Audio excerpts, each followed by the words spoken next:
What's good, YouTube? It's your boy Nehemiah, aka Neil, and today we're going to be talking about the Golden State Warriors. Now, in a previous video, I've already said that I was wrong about this team and that they have proved me wrong on several occasions. But today we're just going to be talking about how good they can be next year and if they're able to repeat. So let's just get into it. Looking at their roster, there's already a couple of things that you could just look at and say that they may be able to do some good next year. They have really good young players, Kaminga, Moody, Wiseman's coming back, and all those guys probably could fill in a really good role. Another really good thing that about this team is that Klay Thompson is coming off of an injury, and even though he didn't have the best year last year, I thought that he had probably one of the most overrated seasons that some people have had. I think that he still could be a really good player next year. And I think that he can maybe bounce back in terms of his offensive game, maybe look better like the Klay Thompson that we have already known.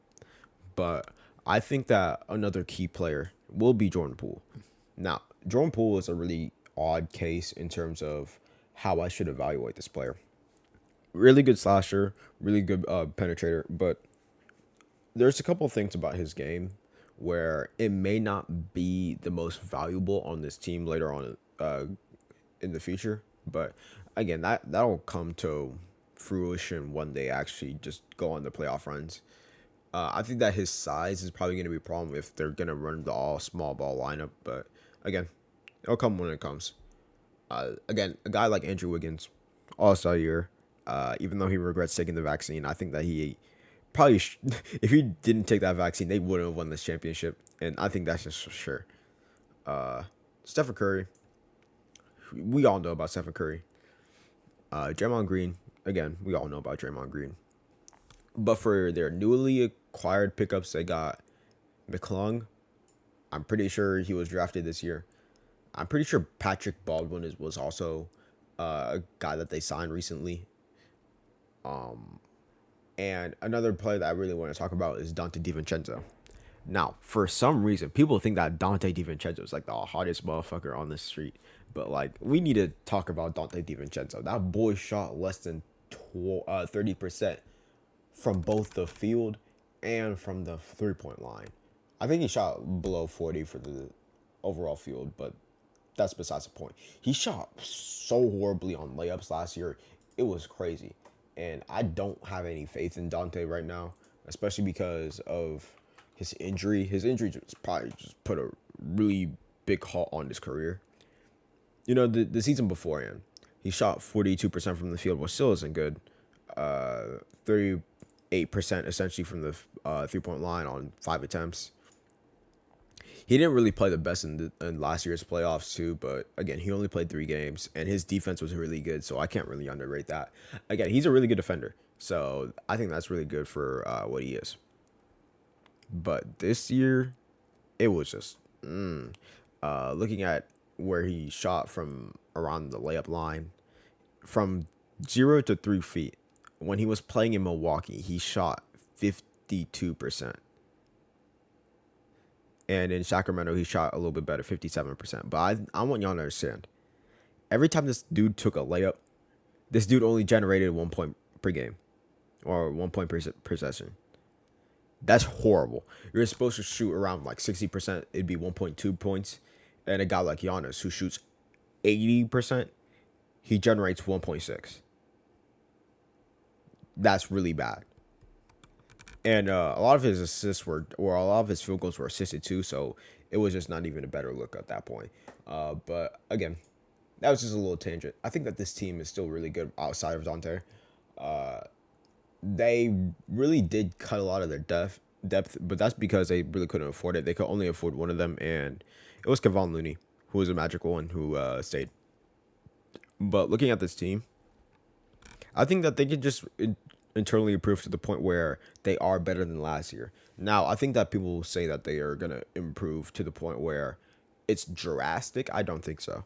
Because even a guy like Klay Thompson, even though I do think that he could perform to more of the offensive game that Prime Klay did, it's still kind of questionable whether or not his defense is going to come back. A guy like Draymond Green, another year on the book, he's 32 and he's already taken a massive dip. Uh, Stephen Curry, I think he's still gonna have a really good season next year. I don't understand why he wouldn't. But again, it's just another year on these guys' belts. And I don't think that they could really sustain that for a long period of time. And for some Warrior fans, they think that they could repeat, and I just don't see it. But I think I could definitely see a repeat. The only problem with the repeat, though, there's two really big problems. One, a lot of the teams in the West are going to come back really strong. The Denver Nuggets, the Los Angeles Clippers, maybe even the Phoenix Suns, but I'm doubtful on that one. Western Conference. But yeah, a lot of teams are just going to be more healthy next year, and they can maybe even just challenge them. Even a team like the Memphis Grizzlies could just become better next year because they're still a younger team. Even though they did trade my brother, I forgot his name, but they traded a really good rookie that they had last year for essentially just chump change for from Philly. And even though that they did trade away him, I think that this team could still be, again, the first seed in the West next year. They were already the first or the second seed without John Morant for a long period of time. Now looking at it, I think that they could probably just finish first. Who was it? Oh yeah, it was D'Anthony Melton, bro. Why I don't know why they traded D'Anthony Melton, but regardless, a team like the Memphis Grizzlies, I think that the Denver Nuggets are going to be much better next year. Honestly, they may be my pick for the West next year, depending on how the first couple of games go out. The Memphis Grizzlies are going to be a really underrated team. I was gonna say the New Orleans Pelicans, but I really want to see Zion on that team and see how they go about. But again, right now my pick for the West is the Los Angeles Clippers, and I know that the meme is they never really performed the way that they did. I think that the only reason why they didn't really perform as good as they have in the past years is one, injuries. Two, I think that the bubble season really just messed with that core. But I think that that core is still just very flawed, and I think this core is just much better. So I think that if I were to stack the Warriors against all these guys in the West, especially at full health, purely speculating, I think that they're probably the second best team. But again, that really depends on how good the Denver Nuggets is. I think that the Clippers are probably just my first, just overall. I think that John Wall, uh, Paul George, Kawhi, if he could come back really healthy like KD did, I think that those guys are just really good defenders, really good athletes, and they just play both sides of the ball so well. And the Clippers roster in general has a really good small ball lineup that could counter the Warriors small ball lineup with Norman Powell, John Wall, Paul George, Kawhi Leonard, and Marcus Morris. Those guys could just defend both sides of the ball, and they could probably play really good off of each other, especially with John Wall being a point guard. Maybe even throw Reggie Jackson or Trey Mann in there.